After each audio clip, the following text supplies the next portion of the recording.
તો આ તરફ વલસાડ જિલ્લામાં ભારે વરસાદને પગલે જિલ્લાના અનેક રસ્તાઓ ખખડધજ બન્યા છે। ધરમપુરના આસુરા ગામ પાસે માન નદી પર આવેલા બ્રિજ પર મોટું ગાબડું પડવાની ઘટના પ્રકાશમાં આવી છે, જેના લીધે આ બ્રિજને વાહન ચાલકો માટે તાત્કાલિક ધોરણે બંધ કરી દેવામાં આવ્યો છે અને માર્ગ અને મકાન વિભાગે આ ગાબડેને પૂરવાની કામગીરી તરત જ શરૂ કરી છે।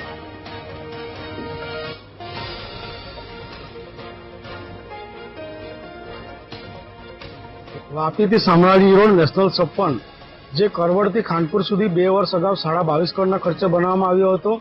જે દિવસે રોડ બનવાની શરૂઆત થઈ હતી ત્યારે જ અમે ફરિયાદ કરી હતી લેખિતમાં કે આ રોડનું કામ કોન્ટ્રાક્ટર દ્વારા બરાબર નથી કરવામાં આવ્યું, પરંતુ કોન્ટ્રાક્ટર અને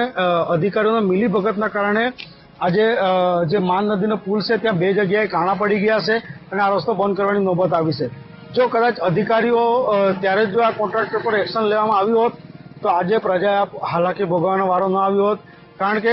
આ રસ્તો લોક ઉપયોગી છે અને ઘણા વાહનોની અવરજવર ચાલુ હોય, પરંતુ આજે અચાનક કાણા પડી જવાના કારણે આ રસ્તો બંધ કરવામાં આવ્યો છે। હું ફક્ત અને ફક્ત એટલું જ કહેવા માંગુ છું કે આ રસ્તા પર જો ચોક્કસ કાર્યવાહી કરવામાં આવે